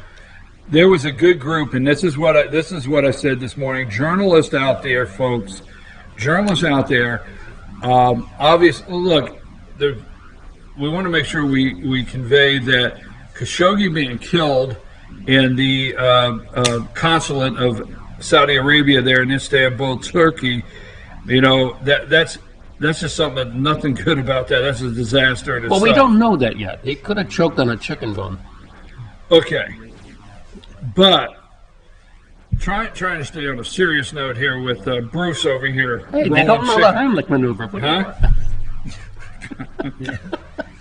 Tell her to hush. I got to get the Georgia thing in before my time's up. Okay, could you quiet your phone? I think Anyhow, so but what I'm saying is, journalists will not take They proclaim to be journalists. They do not take responsibility for their actions. Mm-hmm. The biggest lie that's been told in politics, first of all, I said early on that Georgia would be a national race. It is. I mean, every morning something blasts. Todd had Stacey Abrams last week. They are New York Times writing articles, Washington Post. It doesn't matter. They are digging into Georgia because they want to win Georgia. They get the governor's mansion in Georgia. That is a win. It's a big one for them. That being said, the biggest lie that was told is voter suppression in Georgia. That was a lie. Yes. Flat out lie. Okay? And the interesting thing is, CNN did the story. Associated Press broke the story. Even Fox did it, but they did the story, but they did come up with the true facts of it, but they still did the story. MSNBC went nuts over it. And Rachel Maddow did a whole hour with graphs and charts and everything about how bad Brian Kemp is. Exactly. I mean, she broke it down how bad he is, but it was all lies. And I think to myself, when I watch MSNBC, if you could really catch them in these kind of lies and reporting, what else are they lying about? Truth. There's not 57,000. Truth. The new Georgia project was started by Stacey Abrams. All right. The truth is they paid canvassers to go out with clipboards and handwrite. Okay. There's a lot of counties in South Georgia that are predominantly a lot of black people there that have never registered. Mm-hmm. They made a decision that they didn't care if they were legal. They didn't care if they were of a resident, what they are. They were going to go register these people. They've done that. Okay. And what happens? Well, they got names on paper. Exactly, and everyone has to be hand analyzed. Right, and what happens is they're making a big deal over exact match. Yeah, that's not true. What it is if you go online right now in the state of Georgia and you register, which is too late now, but if you register online, If anything's off with your license, your address, or anything like that, it's going to show up then, and you're going to know then. But they were going over because the people are getting $5 an application, right, or registration, Whatever. and they want the money. So they were just writing anything in these, and they're stacked up. And the bad part is what they're really doing is they're talking about the local people, your local election offices, because what happens is they get stacked up at the local election office, and they have to do the data entry. So they keep making it sound like Brian Kemp's sitting in a room down here, and he's doing them, and he's deciding he doesn't want. That was the biggest lie told by the media. Nothing about it true. Okay. 1 hour by Rachel Maddow. Yes. Spin on that subject. And I saw Brian Kemp on Fox right before he did your show Tuesday morning. Yeah. Yeah. I mean, and he explained it just like you did. The Good race. interview, by the way. Thank you very much. The race for governor, I do think it's neck and neck. I do think it's neck and neck. There's a poll that says Kemp's up 2, she's down 2. There's a poll that says there's only a fraction of 0.5% that they're tied. So I do think within the margin of error they are neck and neck. My concern in this election is, will there be enough rural voters to overcome the illegal votes, undocumented, documented votes, okay? The votes in Metro Atlanta and the other metro cities in the state. So rural Georgia has to come out and vote stronger than they've ever done before. Well, let me tell you on that. I did early voting the other day, the second day. It wasn't the first day. And they said they had 406 people vote here in Blue Ridge. Yes, they set a record the first They set day. a record. And Yes. they said the previous one was 16, which is like 342. So, I mean, there you got a 20% bump from 2016 election. I think they're going to come out of the woodwork. I think, people are just... Chuck and Marianne are a good barometer. This county's a good barometer for It that really stuff. is. Yeah, yeah. All right, I've got 2 more segments to do today. With us or without us? Without you. You can stay for Pet of the Week. Okay. Okay. Winners or losers, Bruce? Yeah, real quick. Loser. Rihanna, the singer, has turned down the Super Bowl thing because she's simpatico with Colin Kaepernick. So there's my loser. Winner. That should be a loser with a head examination. Okay, She should get a free head examination for doing that. Yeah, Okay. there's losers and losers. Winner, Mexico, for working with us to stand up to this wave of Central American immigrants. I agree with that. And I did have a toss-up, though. Nebraska's got a new tourism ad, and it's kind of tongue-in-cheek. It says, the quote line is, "But there's nothing to do here." And supposedly, you can come and relax and all that. But I mean, to our friend Brett, said, I don't know about this for Nebraska. My loser is going to be Google for putting up with the rhetoric that Farrakhan keeps spewing and comparing Jews to termites, which was exactly what was done in Nazi Germany. Is that still on Google? Because I consider that real hate speech. It is absolute hate speech. And they're not why, taking him down. Why he has not been taken down, I don't know. And they can take an actor down like, what's his name? I can't think of it right now. Anyway, my winner is, you got to hand it to the Boston Red Sox. Off the set. Throw him off. I know. You did that on purpose. I'm going against what you said this morning, but I got to get, best record ever, best record in baseball, best record they've ever had. And, they really took it to, sorry, Josh, a really good Astros team. A very, very good Astros team. Folks, tune in next week to see if Rick returns. It will be something you want to watch for. By the way, we don't allow any red. All right, we got to go. We got 2 more segments this morning, but I don't want to end without saying my winner is this country, and my loser are all the people that continue to say that Donald Trump's presidency is a train wreck. This morning, I hear this train wreck of a presidency, and then you flip over, and America is the leading country in the world with the most aggressive economy, right? And what a train wreck we're living in. Got it? Yep. I can't wait to see the new hat. Mob or Jobs? Trump in 2024. We got to go. We've got Jesse Barton with us, and then we have our Pet of the Week. We'll be right back with North Georgia Senior Living.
Hello, my name is Chad Watkins. I'm the manager at Larry's Body Shop. We are a family-owned and operated business and have been serving the North Georgia area since 1978. We are located at 1216 Progress Road in LJ, Georgia. Our shop specializes in collision repair and we work with all major insurance companies. Larry's Body Shop is ICAR Gold, the highest role of training recognized by the collision repair industry. It is estimated that only 10% of collision shops meet these standards. Our shop consists of state-of-the-art equipment such as laser measurement system, down-drive spray booth, spot and MIG welding equipment. All of our paints are mixed on site so that we can guarantee your paint to match every time. I know that having an accident can be a stressful event. We take pride in making sure our customers are satisfied with the repair of their vehicles. Our waiting area is clean and comfortable with free Wi-Fi and refreshing beverages. So if you're in an accident, stop by and see us at Larry's Body Shop. The Tupelo Tea Mission is to provide over 80 premium tea blends for tea lovers who are looking for ways to explore new flavors and blends. Come visit Tupelo Tea, located in beautiful downtown Blue Ridge at Sycamore Crossing. Be sure to sample our various varieties of honey and tea.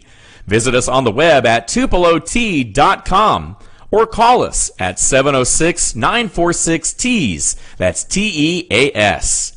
Tupelo Tea, located in beautiful downtown Blue Ridge.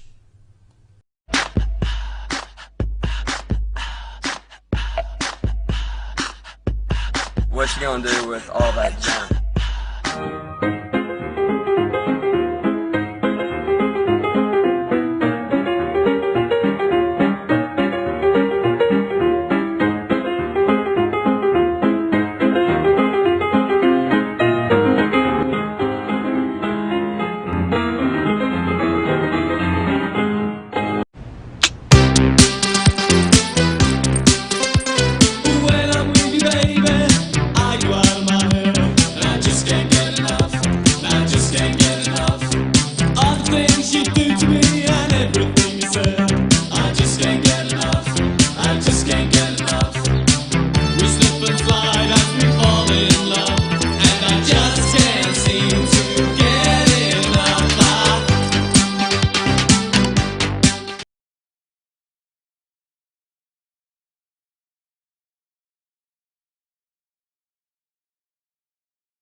Hey folks, we're back. I'm your host BKP. We're at Circuit World here in Blue Ridge, and it's now time for North Georgia Senior Living with Jesse Barton, the Community Relations Director at Cameron Hall. We have a guest with us this morning, Tiana Mashburn.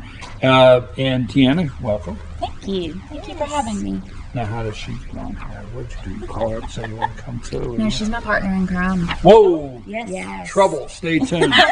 But we are talking this morning about brain health, right? Yes. Tell me when somebody hears brain health out there, what's the first thing we're thinking about? And we're going to talk about this event you guys have coming up October 30th, November 6th, and November 13th. Tell us a little bit about what we got going on. You know, a lot of times when people hear heart health, you know, they know that's a lifestyle that strengthens your heart and gets your heart back in shape. And brain health is something that's really emerging because, you know, the brain controls your whole body. And it's so important now because dementia is on the rise, you know.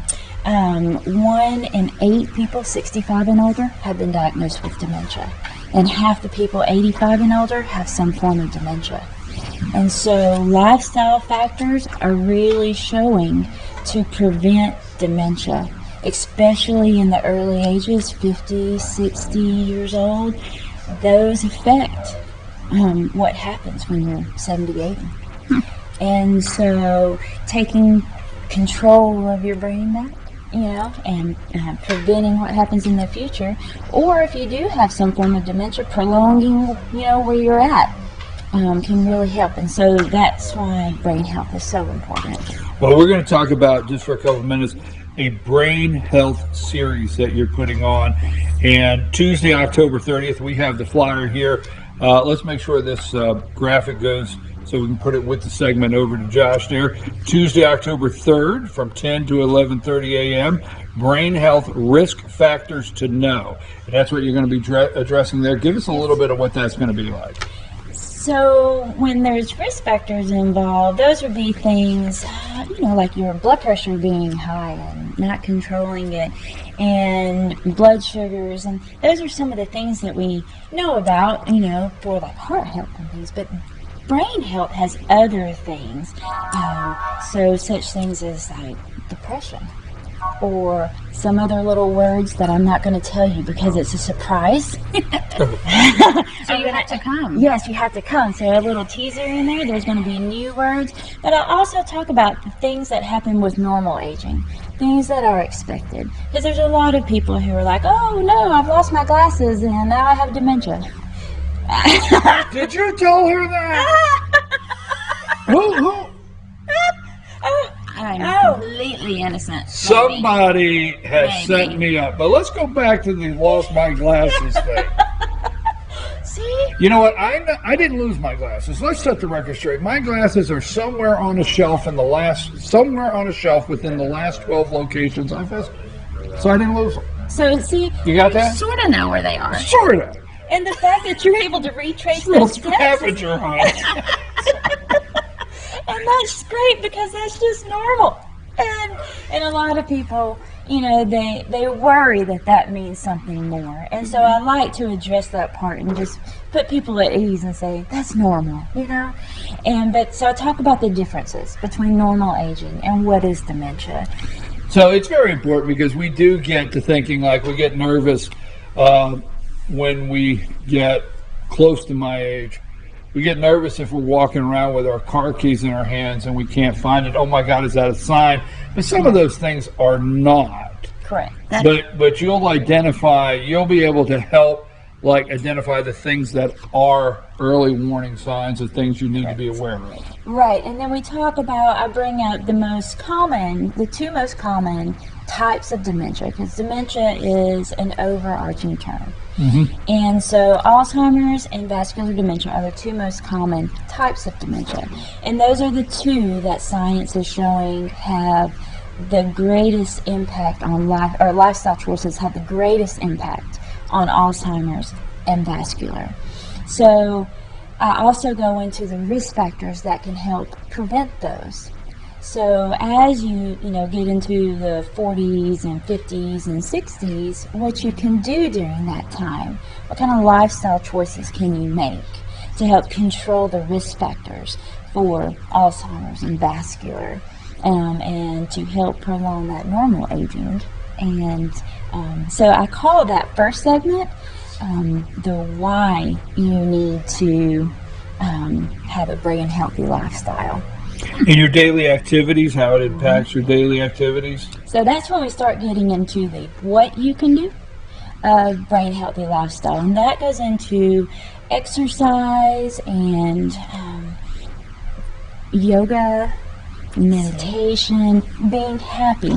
So I actually I started. read your post. I know.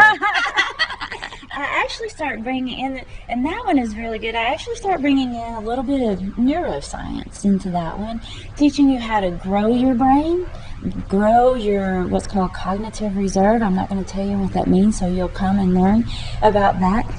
But I bring in a little bit of neuroscience, and then I also bring back in which one of those specific risk factors we went over on the first segment that the activities help to control. So I bring those risk factors in. I also bring in a little bit of science in there, and then go over, specific what you can do to help with you grow your brain so you can have resiliency as you age. And then if you already do have some form of dementia, what you can do to prolong that stage that you may be in, so you can have the greatest, quality. Well, let me ask you this then. On Tuesday, November 13, you focus on the importance of nutrition. Yes. So what I'm getting at is I do know these three parts, but it's very important in brain health to know these three parts and put them together. Right. So tell me a little bit about the importance of nutrition. So nutrition brings really all of it together. Nutrition impacts all of the risk factors, and there again I also bring the whole thing together. Nutrition impacts emotional health, mental health, physical health, because there again I talked about the brain being the control center for your whole body, so nutrition really brings the whole self together. And like I said, emotional health, it's amazing how much nutrition controls your emotions, and a lot of people don't realize that, so I bring that in there again. That's another teaser for that one. And so I talk about that, but nutrition is such a big part of being healthy and having a very healthy lifestyle that it has its own segment, and I bring science into that one again, along with the risk factors, and then that one also just brings everything together. We've only got a couple minutes left here, but let me ask you two things. Yes. Can you slow the rate of dementia? Can you slow it down, or can you reverse it? So I'll take the first one. Can you slow it down? Yes, you can slow it. So once you have dementia, such as Alzheimer's, you can't really reverse it, no. Okay. But you can slow it, yes. With the lifestyle changes, you just slow that progression down through the stages. Dementia has stages in it, and that very first one I do talk about that and how the stages work and how the lifestyle changes can slow that progression through those stages. And I talk about what happens through those stages.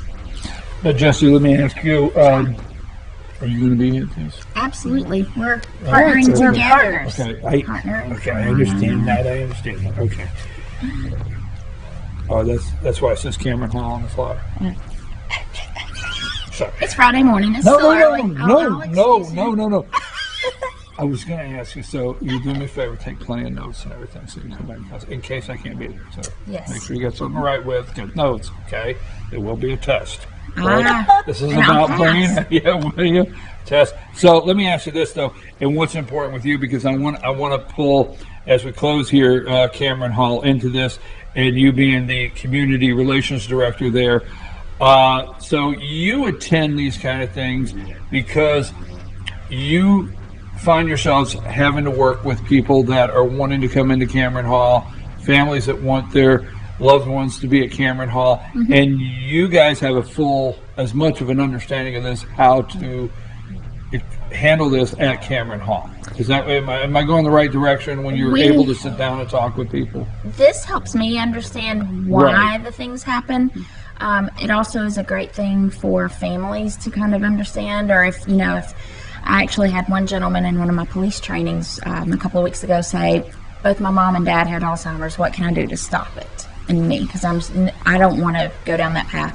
so I can help divert family members to this kind of information. But then on the flip side, Alzheimer's is one of the most costly diagnoses because it requires such specialized care, and that's where places like Cameron Hall can come into play. Is we have that training, we have that understanding of how, if mom's repeating a story 5 times, we understand how to handle that, whereas a family caregiver, you're going to be like, okay, Mom, you told me that, so we have those resources to be able to say to families, okay, if you are dealing with this with one of your family members, we can help accommodate and provide that care and let you get back to being a family instead of being a caregiver. Well, we want to thank Tiana Mashburn for being with us this morning. Thank you very much, and thank you for explaining that. You've been watching North Georgia Senior Living with Jesse Barton, the Community Relations Director at Cameron Hall. Get in touch with Jesse.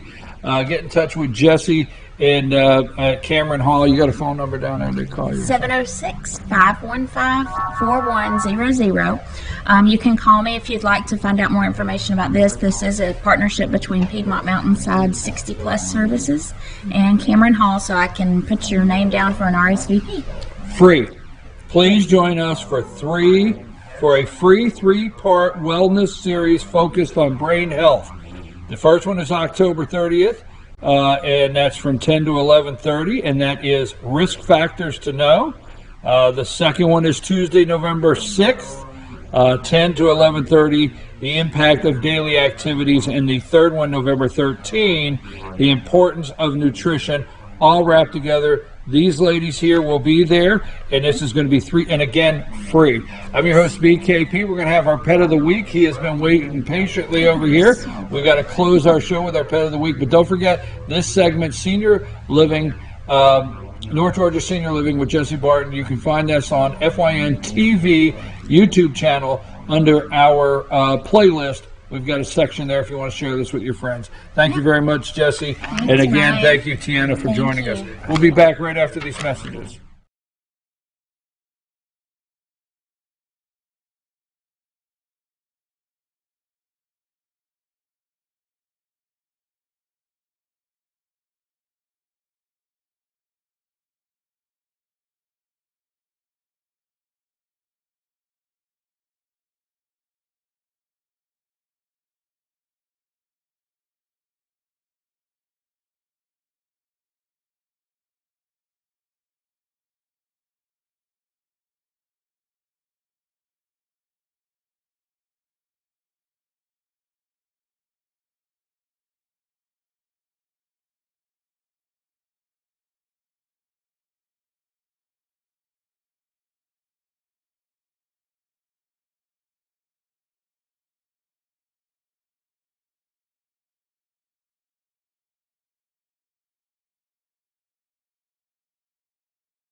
Hello, my name is Chad Watkins. I'm the manager at Larry's Body Shop. We are a family-owned and operated business and have been serving the North Georgia area since 1978. We are located at 1216 Progress Road in LJ, Georgia. Our shop specializes in collision repair, and we work with all major insurance companies. Larry's Body Shop is ICAR Gold, the highest role of training recognized by the collision repair industry.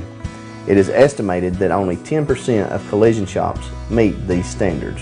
Our shop consists of state-of-the-art equipment such as laser measurement system, down-drive spray booth, spot and MIG welding equipment.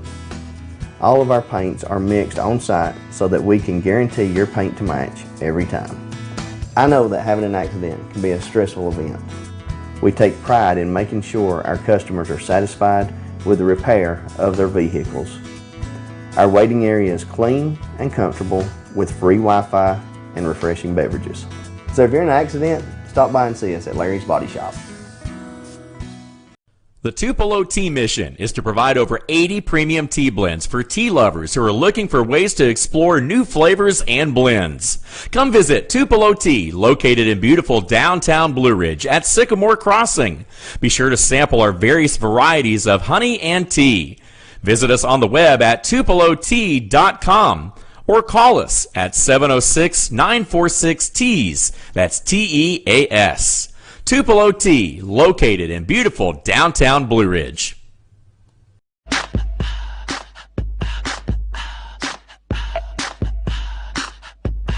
What you gonna do with all that junk?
Hey, we're back. It's time to close the show with the star. What a way to end the week here at Circuit World and Blue Ridge, and with our pet of the week from the Humane Society in Blue Ridge.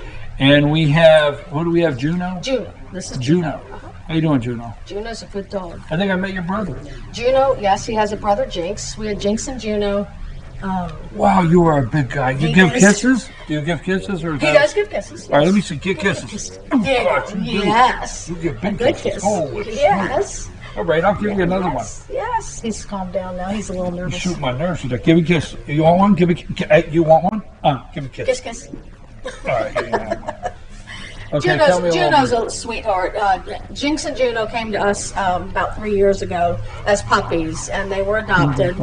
And they were adopted together. Yeah, So we ended up getting Jinx and Juno back because the people had moved, and where they moved to won't accept anything over 20 pounds. Oh. And they're about 80 pounds. They need to be, we're trying to get them to lose some weight. 70, 75 would be good. I'm We're in the working same on boat. it. But this is Juno, and they're both about 3 years old, just about 3 years old. They are absolute sweethearts. They have this thick, thick fur. You don't have to worry about them in the winter, that's for sure. They love to play outside. He plays with his bowling pin, and he likes the squeaker toys. He's just a little nervous right now. But they're both a lot of fun, and he rode very well in the truck. I just had to help him in there but once he's in, he's fine. They like going for walks, and they're really good dogs, but they do need some room. What is this, your dating profile? Is that what this is? They need some room. You like going for long walks? Fenced-in yard would be good. Big house. If you love big dogs, Jinx and Juno would be great. This is a big baby. He is. He is a huge. He is a. Oh my God! Yeah. You are awesome. He is a huge. You know the camera. Look at the camera to get you home. Yeah. There you go. Who do you see out there? Yeah. Huh? Wait, I'm out of candy. Folks, Humane Society of BlueRidge.org. You can check out all of the dogs and all of the cats. And this weekend's a big weekend because it's Paws in the Park, yes, right? Yes, it is. Yes. Will Juno be at Paws in the Park? We're actually going to try Jinx and Juno walking in front of. I'm going to take my truck and the trailer, but we're going to walk Jinx and Juno. Now we don't know how they're going to react to a big crowd, right. So it's one of those things that we have to test every year when we have our dogs, but. Hopefully they'll do good. They'll do really well, and they'll be able to stay. But yes, the answer is I'm trying them there. It's the greatest pooch parade of all time. I'm telling you now, there's two things. One, bring your pooch. There's no entry fee. You just get in the parade and walk with your dog, right? Yeah. So it's Paws in the Park. It's a great dog parade. You just get in and say, where do you line up? Well, if you can get your dog to line up, but you just come on, walk in the parade.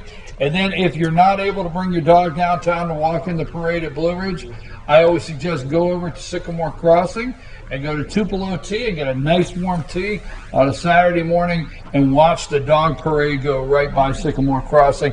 And my friend here, Juno, I'm thinking about checking your choppers, but I don't know if I'll come back up. Can I check them choppers? Let's see. Let me see. Okay. He's a good boy. I always got to check the choppers right here. And I think isn't there like a Halloween costume test? Yes, the Halloween costume. You can dress your poochie up and try to win a prize. And so you're gonna win, baby. You just give me another kiss. Oh, the baby. Oh, the kiss. There you go. Oh, gosh. Yeah, if you need a snuggler, this. Now I've not paid attention to anything. So how old is Jim? Is there anything different about that? No, I didn't pay attention. I was talking to my friend. He's almost 3. He's about 3 years God, old. Him and Jinx both. And they're at the Humane Society of Blue Ridge. Come on out and see them and see our other dogs that are up for adoption. And we are at 171 Mineral Springs Road. Call us at 706-632-4357. Follow us on Facebook. Go to our website, humanesocietyofblueridge.org, and you can see all of our dogs and cats and kittens that we need to find homes for. And Jinx and Juno, I mean, it'd be great for them to go to the same home, but we understand. Family, you think? Oh my gosh, yes. Kids, yes. Kids, family, everything. The only thing you can't have is a chicken. No chicken? No, they didn't like chickens. They ate chickens before they were cooked. They ate chickens before they killed the chicken. Before they flew through Kentucky. So farm is fine, just no chickens. All right. So we got family dog, big baby right here. Mm-hmm. You can see this is loving. Yep. You can't beat it. Come and take Juno home today. You got to plan a meet and greet. That is the Humane Society of BlueRidge.org. If you have other pets, you got to bring the pets. You got to schedule a meet and greet so we can make sure that we find these beautiful animals their forever home.